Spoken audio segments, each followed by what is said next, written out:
good. Well, there's a little bit of something for everybody in the room. So again, I took this and I said, okay, if I'm going to put together best practices addressing challenges in each bucket of growth, what can that look like? And I looked at it and I said, okay, well, we've got the survival stage, which I said was startup, to 10 million. Some of you may be saying, well, shoot, I'm nowhere near 10 million yet. I guess I'm still in the startup survival stage. My experience, quite frankly, is that you may be. You may be. It's a very competitive business, and we know that, right? So there may be things, there may be days, tell me if there aren't days when you say, why did I get into this business? Right? Why am I here? So you might be in that survival stage, but you've done a lot right. If you're sitting in this room and you can come to a conference like this, first of all, applaud yourself for taking the time to step out of your, out of the trenches and be here. But if you're here, you've been successful already. So I want to make sure I make that point. Acceleration is kind of the, over 10 million, under 25 million. And then we've got maturity over 25 million and all the way up to multiple billions. And some of you in the room may be saying, well, shoot, I'm a $100 million firm. I've got this down pat. You will see there are challenges as I move through this. There are challenges in each bucket that this is not a linear process. You may take 2 or 3 steps back, or forward rather, and then 4 or 5 back. An example there would be if you lose a key player, right? You may say, okay, business, I was on the right track, I lost somebody key to my organization, and now I'm feeling the pain again that I felt 2 or 3 or 4 or 5 million ago. Or maybe there's been something economic that's happened. How many of you live in Houston? What's happened in Houston? I'm going to pick on you because you're in the front row. Oil and gas, a little bit of pain over the last, what, year and a half? So, and hopefully you're coming out of that? Starting to fight your way out of it. For the rest of us, your gas prices are going to go up soon, right? So survival, acceleration, maturity, and then I looked at what are the hallmarks of these stages, what are the constraints we typically face, and what are the critical actions we really need to take. So in this short hour, that's really what I want to kind of leave you with. I said, okay, if I'm going to draw an analogy, it's got to be the airplane analogy, because I talk about this a lot. I talked to owners about descending, being sometimes at 10,000 feet or even 20 or 30,000 feet, and the need to descend into the trenches when they felt disconnected from what was going on. Has anybody in this room ever felt that way? Like, I think my recruiters are doing this because I taught them to do that, and that's the way I was raised to do it, but I'm not sure. So then there's a need to descend. But this is the startup phase. Anybody in here get a degree in recruiting? HR is the closest thing we got, right? And are we in HR? Are we HR? No.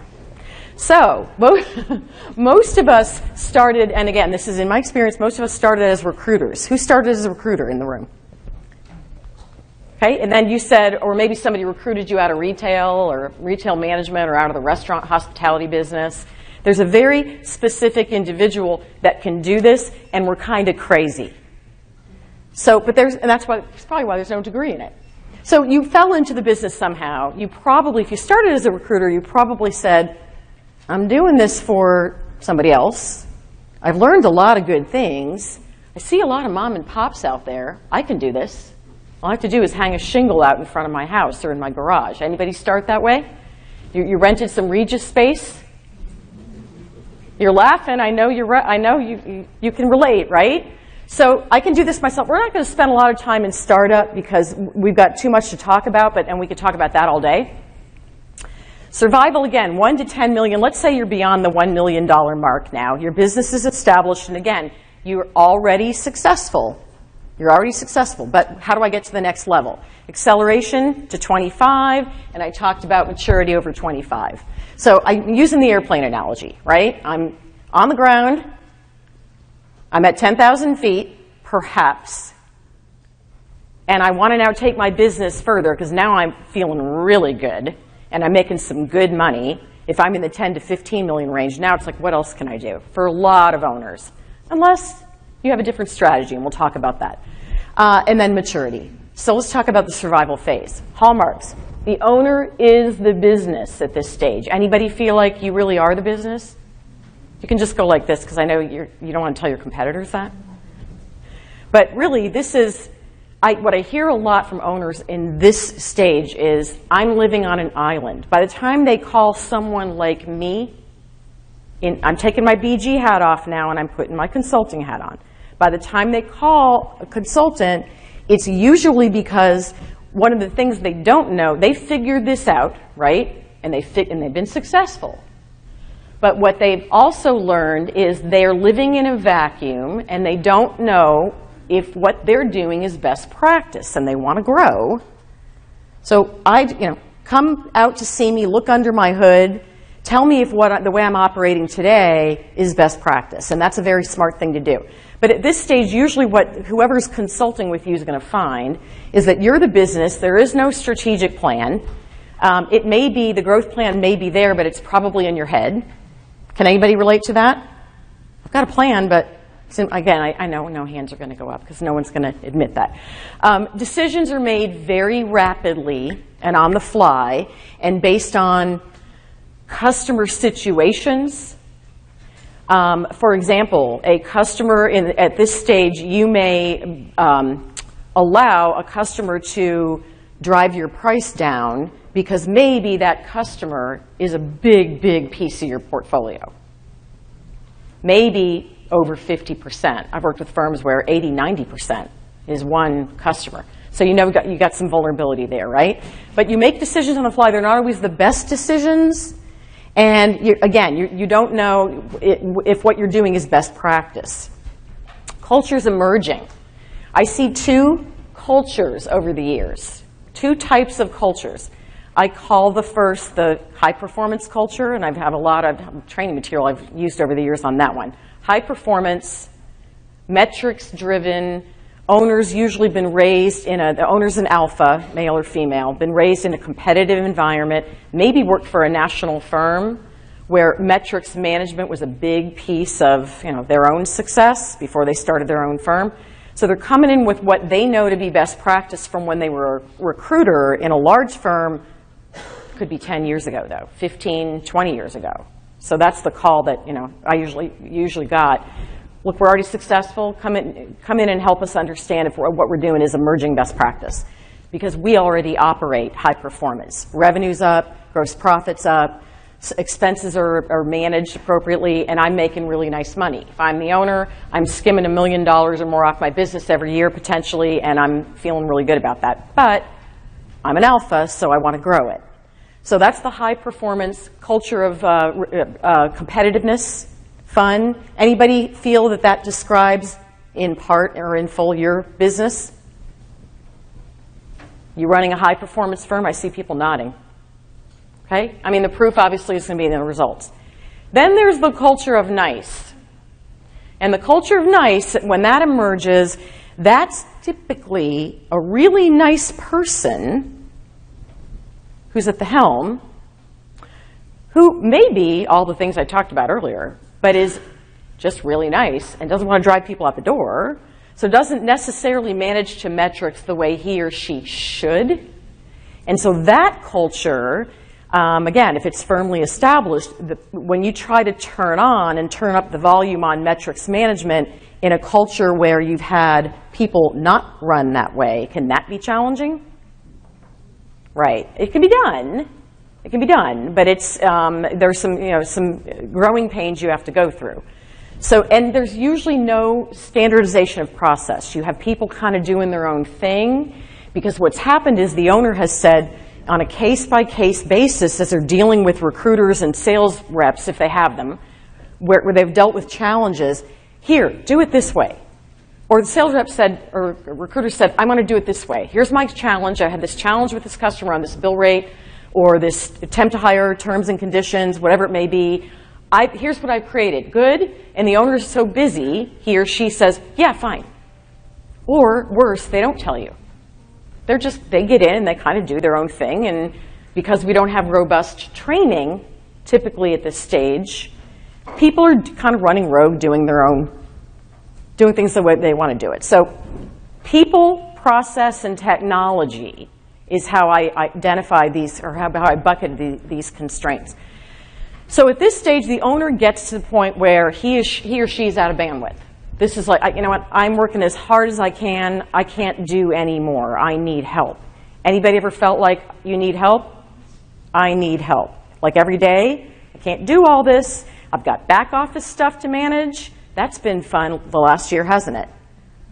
Year and a half, affordable care, now we got the Department of Labor rule, you can figure all that out and run numbers and what's that impact going to be. So this is, and by the way, this owner is usually a salesperson. Do salespeople like the back office stuff? So if you're feeling like at this stage you're trying to do it all and work is not fun anymore, I'm here to tell you that's very common, okay? You're in very good company. You're out of bandwidth, you're stretched in directions you don't expect, but people is probably where you're spending, well, let me ask you, who's spending less than 25% of their time on people issues in your business? I'm talking internal team. I mean, you guys have got it figured out. I want to hear, you should be up here doing this. Who's spending more than 50% of their time on people issues, internal people issues?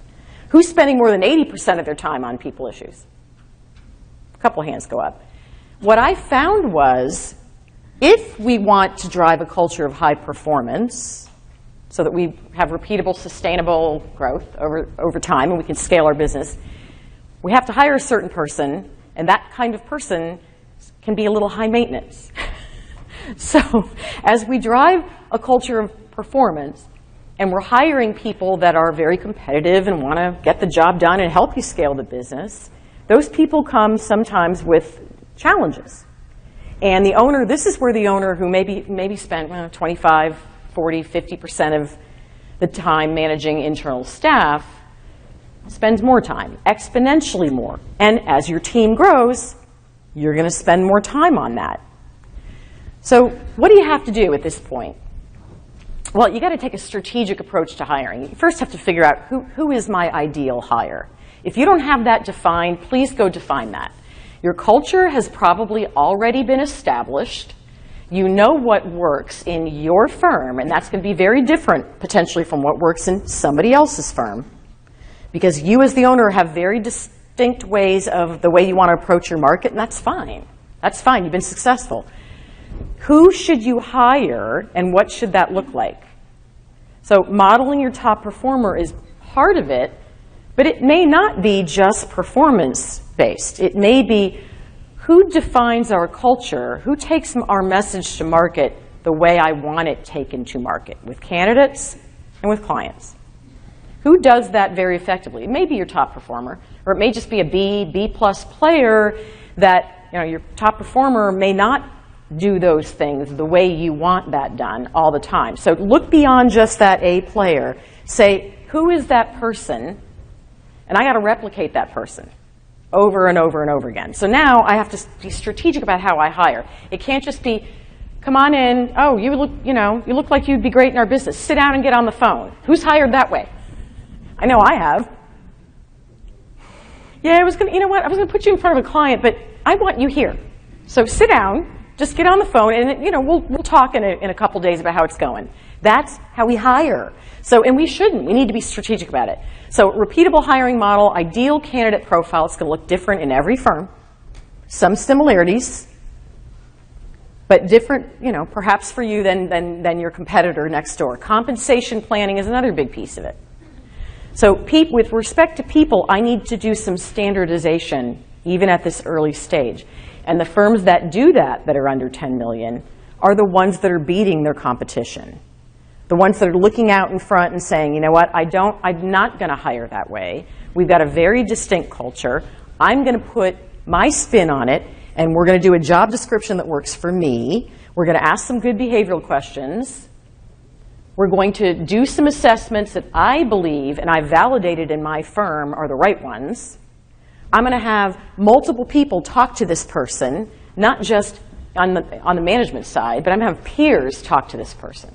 I'm going to get several opinions before I bring somebody in. So it's not, hey, you're, my uncle's daughter's, my cousin's best friend's, whatever, and this person needs a job, and I thought of you, so Amy, I'm calling you. Can you employ this person? Okay, and we do that. We do favors for people, and we get referrals. Referrals are fine, but you've got to be able to validate that the person has the skills you're looking for, and it's going to work in your model. So, and then the right comp plan. Who feels like they've got the right comp plan? Not many hands went up on that. We're always tweaking comp plans. Some of you do. That's great. If you figured that out and you're under 10 million, then you're ahead of most of your competition. From a process perspective, I mentioned earlier, standard operating procedures are usually not in place. We've got people doing things their own way. The owner will say at this stage, I think I know how it's being done, but I'm not absolutely sure.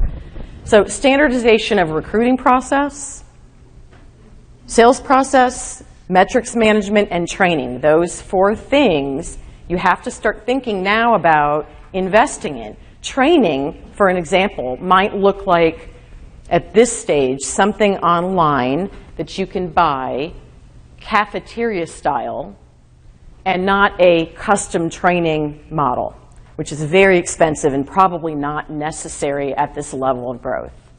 But you got to figure out a way. Okay, when I onboard somebody, I have very limited resources. I don't want to throw them into the wolves and ask them to sit down and get on the phone. It's got to be more about more than just having them shadow someone who I'm expecting to produce, which is what most of us do. There may be a piece of that, but if that's all we're doing, and we don't have our process defined, you're missing a tremendous opportunity. And you're going to have to do it anyway if you want to grow your firm. So you might as well do it now. Metrics management, again, establish those metrics early on. Who can tell me what the metrics should be? Recruiter metrics. Interviews? Interviews, send-outs, presentations, starts. Who else? Anything else? Days to fill. Phone calls. That's an interesting one. I get asked about that one all the time. How many phone calls is it going to take for me to get my 10 meetings a week? What's the answer? 125. 25, okay. No, 125, okay. Somebody else did that in a session, didn't they? Did you attend that metrics? I was ex-rock star, so it's embedded in my brain. It is. So 125, and that worked for you? Yeah, I mean, it's a numbers game, right? We know it's a numbers game, but 25 a day. So who has a different number? 100? 100 a week? A day? Okay. You know what my answer is?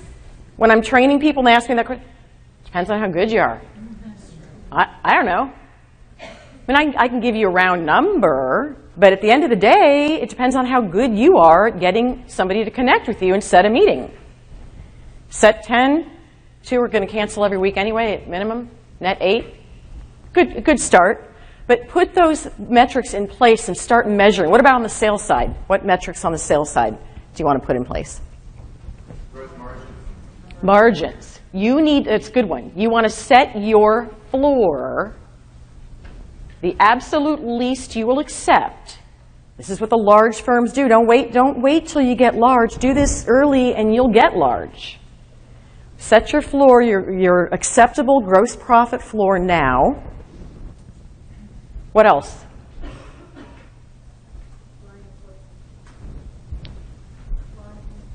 Client appointments, okay?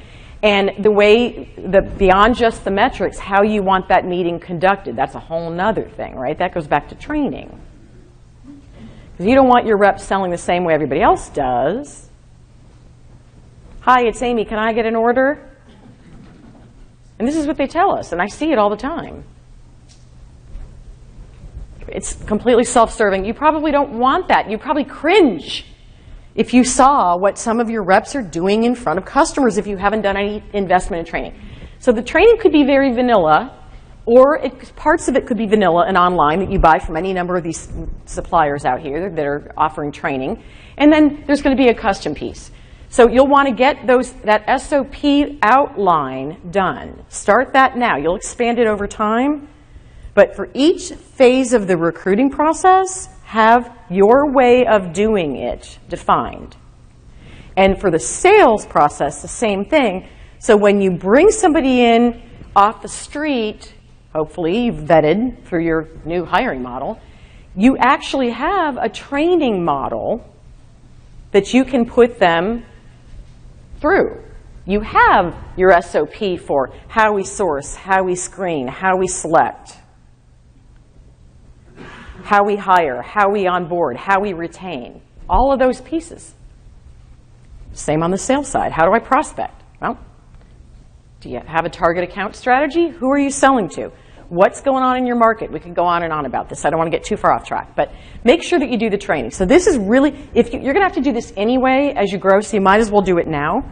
And again, high-performance firms have got this. They're a little bit ahead of everybody else. They've got some standardization going on already. Technology at this stage 1. Get some reporting in place.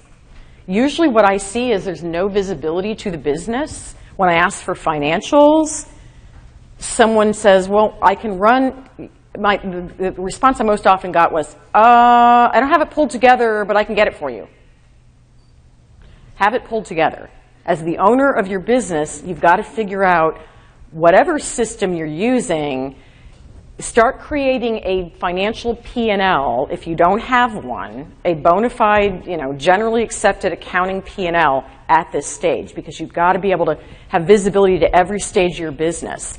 So get an operating assessment from somebody, call someone objective who can help with that can help you put together a P&L if you don't have one already, not just something you're running out of QuickBooks or downloading from your front office system. That's a start. Your KPIs may be there, but I mean your financial metrics, my revenue, my GP, my SG&A, my net operating profit. And because that's how you're going to determine the health of your business. And some firms at this stage can't do that, and then we're really kind of hampered in the process. Understand the staffing P&L, the differences. Instead, there's plenty of people in the world who can help you understand that. Get your ATS and CRM adoption started now. You might have gone out and bought this really nice system, and enterprise firms struggle with this. They bought all kinds of fancy systems with bells and whistles, and nobody's using the stuff. So everybody struggles with that, but if you can get those in place now, here's what I expect you to do with this front office system with respect to a candidate. If it isn't in the system, it didn't what?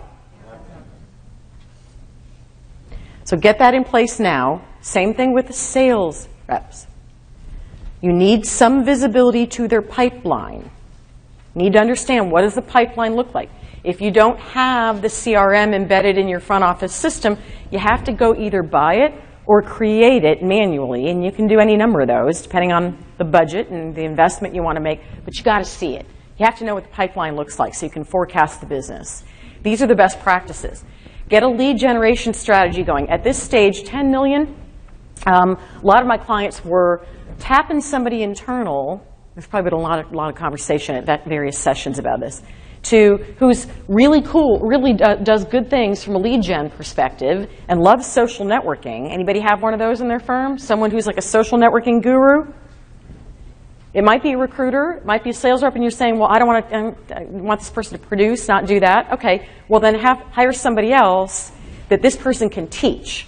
Build your social networking strategy, your website. If it doesn't look good, if you're in IT in particular and you don't have a good-looking website, are you losing candidates? Probably. So the website, again, there's been plenty of help through the conference on that. But now is the time to get those best practices in place. You'll expand them and develop them over time. Any questions on the stage 1, under 10 million? Did I hit the key points? All right. Then, if you don't do all those things, you hit that 10,000-foot plateau, when the plane levels off. They tell everybody, well, you can use your portable electronic devices, but they have to be in airplane mode. You're kind of coasting. You'll stay there if you didn't do some of the things we talked about earlier. So don't let that happen. That is when you end up having to call really expensive third parties to help you figure out how to grow. So my goal is to not have you have to do that. Don't tell any of my ex-competitors out there. You don't want to hit the 10,000-foot plateau, but you will very often find that growing beyond 10 million, for some reason, it's that 10 to 15 million mark is where people really struggle. And then the owner says, oh gosh, you know what? I've got big numbers to anniversary every year. I still feel like I'm out of bandwidth. I haven't hired the right team. I don't have SOPs in place. We're not selling to the right customers. I haven't set a gross profit range, acceptable range. And now I really feel like I can't go into next year like this. I've got to fix it all now. That's when you end up having to call someone. So my goal is to not have you do that. And you'll know that you're doing that if the business is running sideways. If the staff is disengaging, if you've got people who've been with you maybe since the early days, and they are not as motivated as they used to be, could be a variety of reasons for that. Maybe they don't see growth. Maybe you've gotten a little complacent in the business, which happens to people. So this is where, again, people get stuck. There's the current culture may not be what it should be, because now you've done enough research and you've been in the business long enough and you know what a high-performance culture should look like, because you're watching your competition and who's knocking their numbers out of the park, and you've been to these conferences, you talk to people, you're like going back saying, you know what, I have work to do. That's okay. But the owner mindset is what I really want to stress here. What I saw most often consulting, and again, I did it almost 10 years, and I know that my peers, my former consulting peers, many of whom were at this conference, we've talked about this, so we all run into it, is the owner, one of two things happens. The owner is open to change, but can't get the staff on board somehow, or the owner thinks he or she is open to change, but when we're trying to really recommend some painful changes, they go back into their comfort zone. So if that's you in one way or the other, either you're anxious to make some great change to scale your business, but your staff isn't on board, it could be your staff isn't going to get on board, right? So then what do you have to do? It's the what got us here isn't going to get us there, and you might have some tough decisions to make. That's why usually when I got those calls, we ended up talking first about people. Okay, you want to grow your business from 10 to 25 million, you want to double it in a couple of years?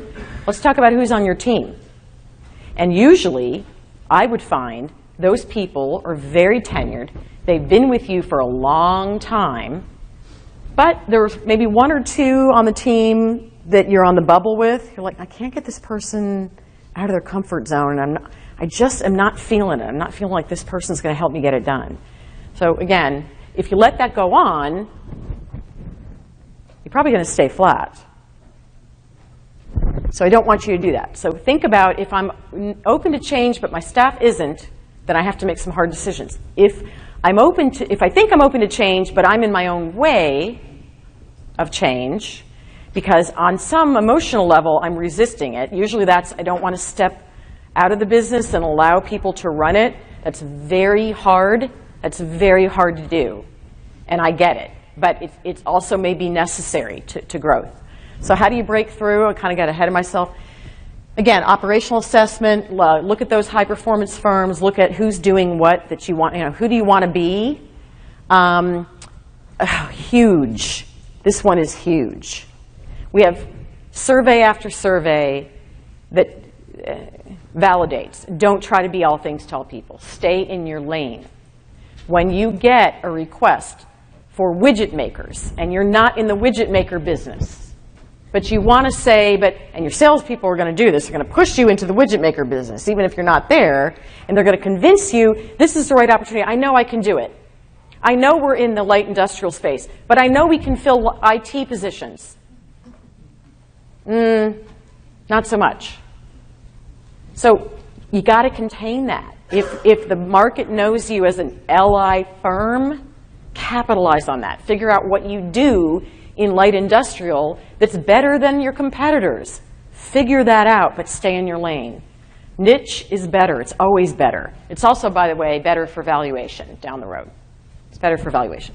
So embed that in the organization. Help people stay in their lane. Make sure that they know what doors to knock on. what kinds of calls to make. Get that 30, 60, 90 day, this works really well, 30, 60, 90 day jumpstart plan. I'm plateauing. I can't boil the ocean, so let me just take 1 or 2 things I can do in 30 days to take a step forward. And I'm going to do a project plan. I'm going to hold myself accountable, or I'm going to find somebody who can hold me accountable, and I'm going to check those boxes. Yes, I put a hiring model in place. Yes, I've replaced a person, as painful as it was. I parted with a person who's been with me for 10 years because this person's not going to help me get it done, and I have to move forward. 30-day plan, evaluate, now add another couple things. Now you're into 60 days. Now pick 5 or 6 key things and get those started, and you will be amazed at how much better you feel. Just getting traction. Maybe it's, I don't have any training. I need training. Okay, in the next 30 days, I'm going to research and vet 3 training companies. Very, very, very tactical. And very importantly, if you're doing the, I think I know what my people are doing, but I'm not so sure anymore, because I told them maybe 5 years ago when I hired them to do it this way, because this way works, and they should be doing it that way, but I really don't know, then you got to get into the trenches with them. This is where you descend from 10,000 feet back down to ground level. And that's very important too. Most of you under 10 million don't have that problem. In fact, you have the reverse issue. You're still very much in the trenches and backing away. Ask them to listen. Here's who I want to be. I want to understand all the best practices. I mean, I want you to know that culturally, and I had a client that ran a boutique finance and accounting firm. And his goal, I mean, you got to back him as a consultant. A good consultant will ask you, what is your personal goal with your business? You want to maximize value? Okay. You want to retire in 5 years? You want to sell it in 2 or 3 years? It should start with that dialogue. And that is the most important conversation to have before you do everything else. That's going to drive. So I had one in finance and accounting, a boutique firm, very profitable. And it was like a mini, I would say mini Robert Half, but it wasn't. It wasn't. Because he didn't want to run that kind of culture. So he knew the limitations. But he knew he needed help. So help me organize my SOPs, help me get training. If the consultant is listening, it becomes about the owner's goals. That's fine. You don't want to scale to 50 million? Fine. You don't want more than one office? Great. What do you want? Stage of life has a lot to do with that, and then some. So ask them to listen. You're not listening to me. And if they don't listen, find somebody else. So get into the trenches, manage the nonconformists out. Who has had an experience where they had somebody in their company who's been toxic or silently poisoning the rest? How fun is that? And what do you have to do with those people? Fire them. And is that painful? No, you have fun with that, don't you? Oh, come on. You're fired. You are poisoning this group, and I cannot have you here. Now, unfortunately, sometimes those people are also top performers. Has that ever happened? So what do you do with those people? What do you do? You have a top performer that maybe isn't toxic. If they're toxic, they got to go. They got to go. And you'll know that because other people start dropping like flies. Or their productivity declines, or they come in and they never smile. That's a big indicator for me. I could walk into an office. I can still walk into an office in my division and tell right away, this is a happy culture or it's not. And who's responsible usually for that? The leader. But sometimes it's just a rotten apple in the group. It's some sales rep who's running everybody over and making the recruiters miserable. So what do you do with those people that they're top performers, or maybe you know could be?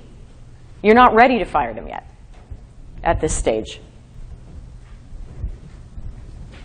Come on, somebody's got a solution for me. Hold them accountable, adjust behavior. Adjust behavior, hold them accountable, performance improvement plan. Yeah. When you put somebody on a PIP, do they usually stay?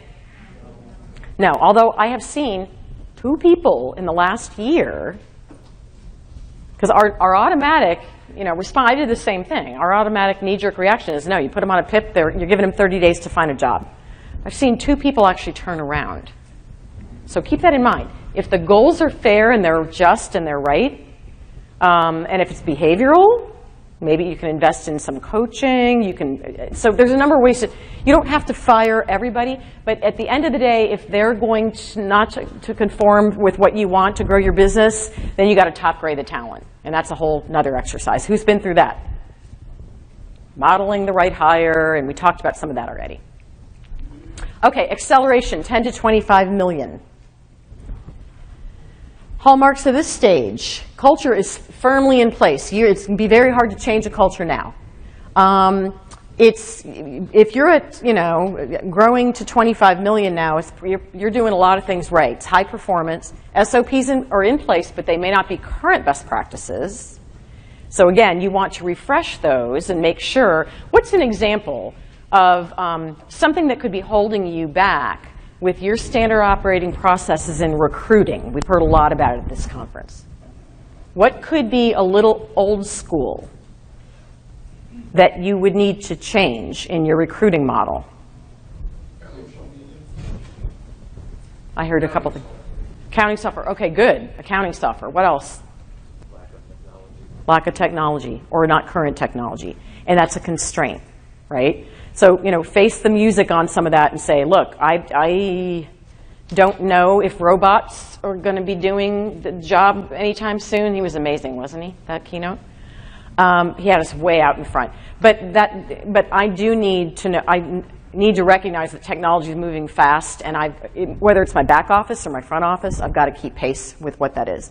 Future leaders are bubbling up to the top. You want to be able to give care and feeding to those people because you know that they are your next middle management layer. At this stage, you're probably thinking about that.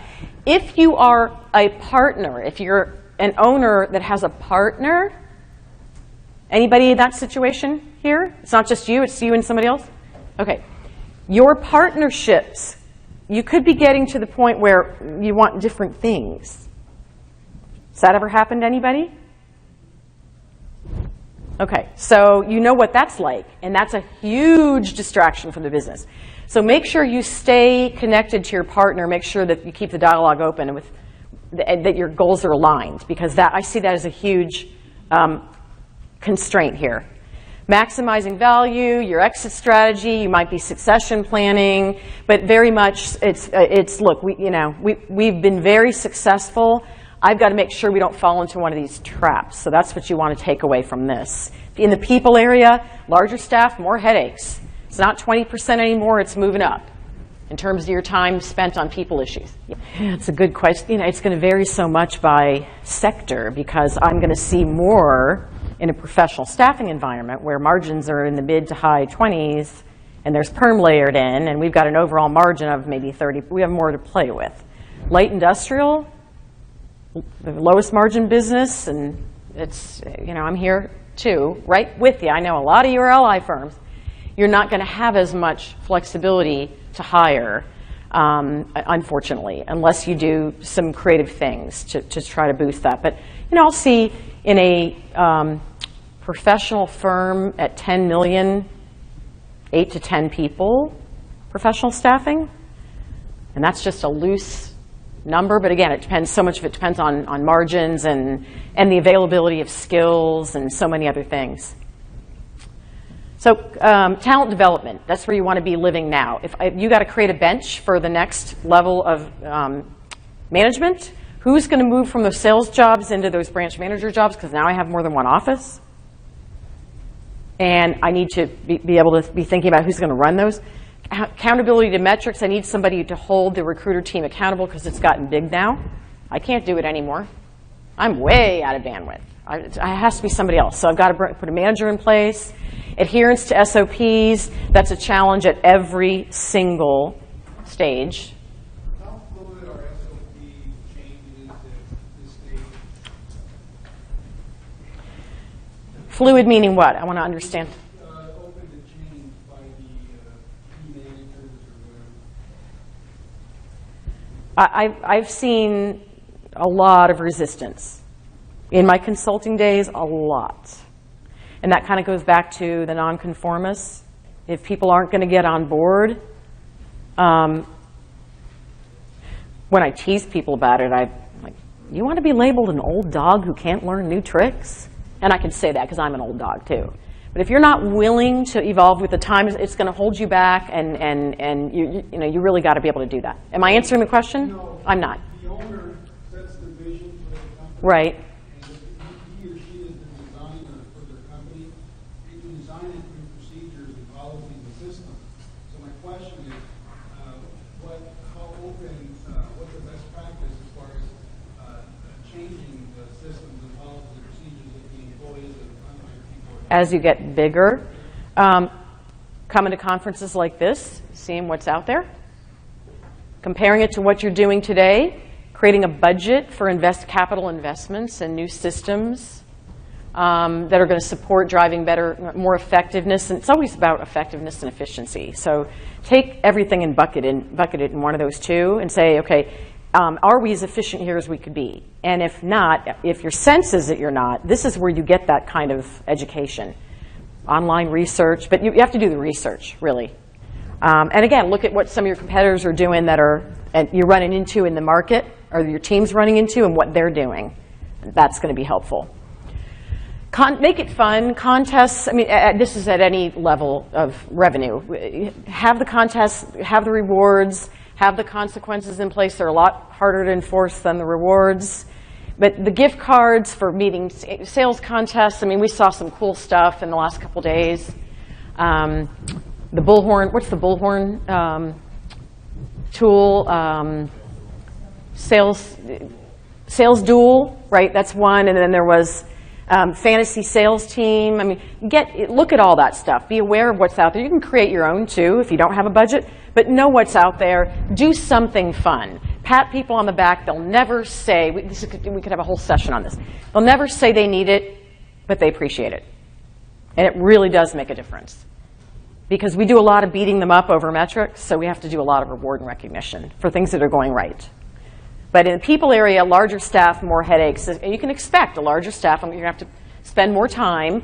Either you have to spend more time on those people issues, or you have to put somebody in place who's going to do that for you.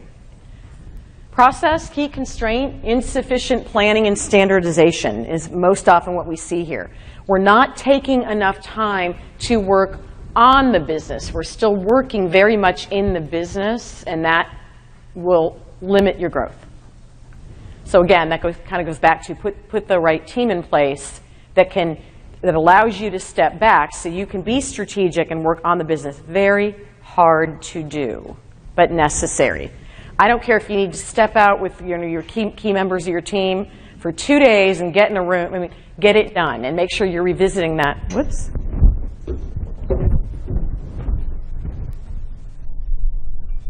No idea. Okay.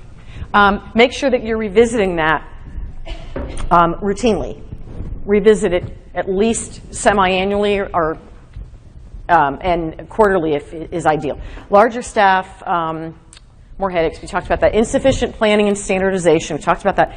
The staffing basics at this point have to be executed flawlessly. So to the extent that you can get everybody doing the same thing in every office, good luck with that.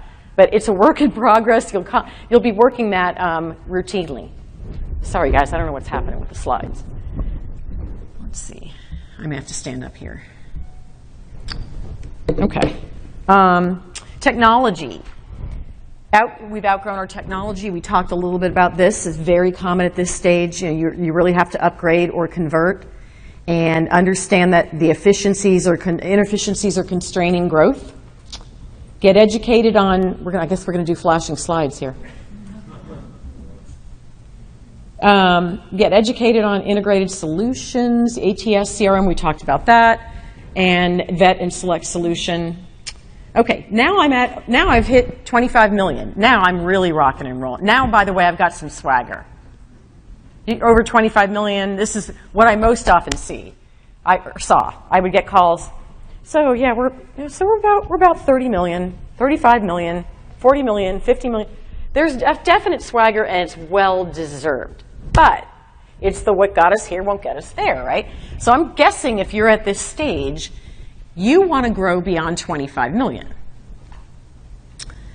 I pulled this slide because as I was looking for something that effectively communicated what happens with most companies when they start to get big. The founders, to the extent that the founders keep bringing their A game to the firm and not getting too, it's almost like you don't want to get way up at 37,000 feet and ruin everything at ground level that you built because you're so out of touch with the business. Does that make sense? So the high-performing companies are revolutionary, and the owner retains that revolutionary mindset like Steve Jobs did with Apple, right? He was always in it with Apple. He always wanted to know what was going on. Your way is still the best way. Your way is what helps you build your firm. Make sure people understand your culture, they're taking your message to market, that you are still as close to the business as you possibly can be, while at the same time backing away for strategic reasons when necessary. Because the firms that tend to falter here, I mean, you might be at this stage of, you might be looking at acquisitions, and maybe you've even made one or two, and the culture starts to change a little bit and morph into things that you didn't necessarily intend it to morph into, and I see that quite a bit. So make sure that you retain all the things that made you, that you brought, your entrepreneurial spirit to your firm, and keep that, and you have to work hard to do that. So revolutionary, doing things our way, and the owner will descend to ground level. This is the person who, I just had somebody at my company, I had our regional vice president has an opening in his market, and he's filling orders. He's not going to fill orders forever, but he's filling orders, and I love that. I mean, that's what you want to do. You want to make sure that you descend and get in the trenches, not just because you have to, but because you want to stay close to the front lines, because that's really important in our business. So you've got more complexity at this stage.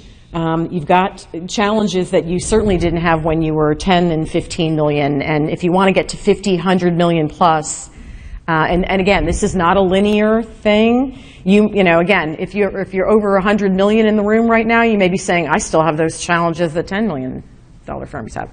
It's going to cycle. But stage 3 hallmarks, big strategic decisions, lots of sleepless nights here. How are we going to scale? David's laughing. How are we going to scale organically, by acquisition, or both? What do we want our footprint to look like? Are we going to let customers sweep us into new areas? Are we going to enter new areas and new verticals opportunistically? Or are we going to do it strategically? How are we going to fund an expansion plan? Are we going to create a new service offering? If we do, are we going to brand it differently? Very big decisions. You may have customers that are pushing you to scale because they love you. They don't want to buy from a national. Anybody have that going on right now? They don't want to buy from a national. They want to buy from you, but you're doing the, we're not there. We got to get there. We got to get there fast. So there's a lot of that goes on. Outsource what's non-core, just figuring that whole thing out. Do I outsource my back office? Do I outsource payroll? Marketing, I have offices creating their own stuff, and I get people creating their own Facebook pages for the company. I don't want that. So there's a lot of that goes on. You have to figure out what you outsource at this stage. And then certainly talent management has to become much more sophisticated. If you don't already have one, you probably put an HR team in place now, an internal HR team. And I've seen that the firms that don't do that are the firms that struggle getting out of this stage. They struggle to scale. You really do need somebody who's helping you with talent acquisition and talent management. So, and I got ahead of myself, but making the right hires fast enough is probably the number one thing. Having a mindset of we're always hiring, and the best firms, I think Robert Half, hires 3 to net 1, something like that, right? They still doing that? So you're always I'm always hiring kind of mode, especially at your entry-level job, which is probably your recruiter position. So adopt that mindset. Everybody in the firm is always scouting talent. They go out to a restaurant, the server is great, right? You're laughing, but that's what we do. I recruited a guy in AT&T when I went in for a new iPhone. I said, I had a local customer in Orlando, and I said, what are you making here? And he told me, and I said, you can make a lot more money. I'm going to put you in touch with somebody, and I was just the consultant to the firm. We can't help ourselves. So make sure everybody, and he was hired, by the way, and is a top performer. So everybody's always hiring. You've got everybody on board. The best people to source and recruit talent are your talent. So you can pay somebody to do that. I don't want to upset the search firms here, but you can hire your own talent better than anybody else. So make sure everybody's always scouting talent. At this stage, that's what you have to do. Process, how are we doing on time? We're coming up on time. Adoption of SOPs across the enterprise. This is really hard. Becoming obsessed with being faster and more effective and increasing the quality of our placements. This is where these firms at 25 million and really even up to 100 million and beyond can start to run into some serious constraints. This is a game of speed and quality. If your competitors are beating you on speed in fulfillment, you're not casting that net wide enough, or you're casting it too wide, and you're not smart enough about how you're searching and the way you're looking for candidates. So all of those things you have to look at this stage, because they will constrain you. And right now we're in an environment, obviously, of low supply, high demand. That could change, but so you've got to be looking at your recruiter organization right now and saying, are we being beaten on speed? Because if we are, we're probably not going to scale, or not as fast. So obsessed with that. Technology capital investments, we talked about that. Look at emerging technologies, enterprise systems. Out with the outdated systems. They have to go out because they'll just continue to constrain. And as much as we don't want to spend the money, we have to spend the money. Somehow we have to, at some point, decide we're going to do that. By the way, at this stage, if you have built your organization through acquisition, you're probably dealing with multiple systems. And how do I support these multiple systems and technologies? And that creates a whole nother host of problems. So make sure you're ready for that as well. It's easy to say I'm going to go buy companies, and we want to do that. But integrating them or supporting their own systems can be very challenging. What happens if we don't push through this pain? Stuck at 10,000 feet. You can't get out of airplane mode. And we don't want that. So I hope that in this short hour, I gave you a picture of kind of what you face at each stage of growth. We have a couple minutes. Can I take some questions? So how do I, and that's huge. How do I, and there's no easy answer. How do I create change? You know, there are some great models out there that if you see me after this, I'll put you in touch with one of them. There's some good change management models, but I think for you, for your role, that is your role at this stage. You've got to figure that, because you know what, the senior execs they're thinking about it, but they're going to look to you. Go figure out how we do this change management thing. And I think there's some people that are a lot smarter than me that can advise you on that. But that's what you have to do. Good, proven models. Step 1, 2, 3, etc. One of the things you have to do, I do know, is get people ready for change. And that's a mindset. That's preparing them that change is coming. That's probably the biggest thing, so they don't push back. Yeah? Are these slides available? Yeah, you can download them from the Americans. Anybody know that? They're not there yet? They will be after the conference, which is now, right? There's an ending session.